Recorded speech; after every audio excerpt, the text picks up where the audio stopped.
Surve Iraanile jõudis neljapäeval 9. aprillil 2026 vaiksesse ja ohtlikku faasi. Kriisi keskpunkt ei ole enam ainult raketid, droonid või plahvatused. Nüüd on jõudu kogunud võimalus, et Dubai ei pruugi enam olla see tee, mis aitas Teheranil rahaliselt hingata. Kui 2 nädala pikkune vaherahu Iraani ja Ameerika Ühendriikide vahel on juba kokku kukkumas, siis Hormuzi väin on endiselt peaaegu blokeeritud ja Emiraadid on muutunud selle uue etapi otsustavaks osaks. Mis siis tegelikult juhtus? Pärast peaaegu 6 nädalat kestnud sõda, mis algas 28. veebruaril, on Iraan väga kannatada saanud, kuid tal on endiselt jõudu Hormuzi survestamiseks. Kes on selle keskmes? Iraani valitsus, Emiraadid, Ameerika Ühendriigid ja Pakistani vahendajad. Kuidas? Teheran püüab muuta meretee vahendiks, survevahendiks, samal ajal kui Emiraadid kaaluvad režiimi kõige tundlikuma osa, raha ja Dubai kaudu kulgeva kaubandusvõrgu mõjutamist. Miks? Sest vastasseis on lahkunud puhtalt sõjalisest valdkonnast ja jõudnud majandusliku ellujäämise tasandile. Selle teema keskne punkt on lihtne. Dubai on aastaid toiminud Iraani jaoks väljapääsuna, pakkudes kaubandust, logistikat ja finantsliikumist ajal, mil sanktsioonid karmistusid. See on selle teema keskne mõte. Ja just see annabki praegusele konfliktile tähenduse. Kui see uks tõesti sulgub, kaotab režiim hapniku. See mõttekäik ei tekkinud tühja koha pealt. Ameerika Ühendriikide rahandusministeerium on juba hiljutistes tegevustes kirjeldanud, kuidas Iraani võrgustikud kasutasid Araabia Ühendemiraatides varifirmasid, Iraanist väljaspool asuvaid kontosid, rahavahetusasutusi ja võltsitud dokumente, et liigutada naftatulude raha ja rahastada Iraani sõjamasinat.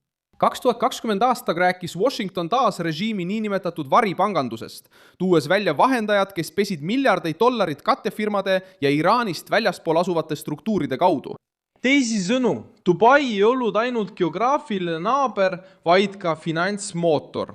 Nüüd tuleb mängu samm, mis tõesti hirmutab Teherani. Reuters teatas, et Araabia Ühendemiraadid kaaluvad Iraaniga seotud varade külmutamist miljardite dollarite ulatuses, kusjuures summa võib ulatuda kuni 50 miljardi dollarini. See ei ole tehniline detail, see on ähvardus katkestada otsetee, mille kaudu liikusid valuutad, maksed, kaubanduskate ja osa võrgustikust, mis on hoidnud režiimi püsti hoolimata sanktsioonidest. Lihtsas keeles öeldes ei oleks see otsene sõjaline rünnak, see oleks rahaline surve, mis võib valusamalt mõjuda ja kauem kesta. See kaalub veelgi rohkem, sest Hormuzi väin on endiselt umbes liiklus, on langenud alla 10% tavapärasest. Adenoki juht ütles, et väin on sisuliselt suletud ja 230 koormatud laeva seisavad paigal. Iraan soovib endiselt kehtestada läbipääsu tingimusi ja on isegi piiranud igapäevast liiklust.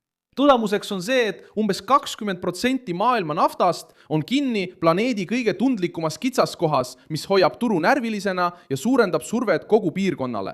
Tegelikus maailmas kajastub see juba inimeste rahakotis ja riikide strateegiates. Emiraatide jaoks tähendaks pärast rünnakuid ja blokaade jätkuvalt avatuna tegutsemine probleemi jätkuvat toitmist. Iraani jaoks tähendaks Dubai kaotamine aja, ligipääsu, kõva valuuta ja usalduse kaotust just siis, kui majandus seda kõige rohkem vajab. Seega ei lahendanud vaherahu probleemi, see muutis vaid konflikti vormi. See, mis näis olevat relvarahu, muutus vaidluseks mõjuhoobade üle. Ühest küljest püüab Iraan muuta Hormuzi survetööriistaks. Teisest küljest kaaluvad Emiraadid Dubai muutmist finantsilise lämmatamise vahendiks. See on praegu kõige olulisem uudis. Lahinguväli jääb endiselt lahe piirkonda, kuid kõige teravam otsus võib tulla pankadest, vabakaubandustsoonidest, kindlustusseltsidest ja kaubandust kontrollivatelt ametiasutustelt. Seetõttu on keskne lause väga otsekohene. Dubai on sõtta astunud ilma uut rünnakut alustamata. Ta astus sõtta siis, kui hakkas ähvardama Teherani finantstagalat. Kui see surve kasvab, võib Iraan jätkata karmide avaldustega, võib proovida Hormuzis jõudu näidata ja võib pinget pikendada, kuid tal on selleks vähem ruumi. Just siin muutub pealkiri mõistetavaks.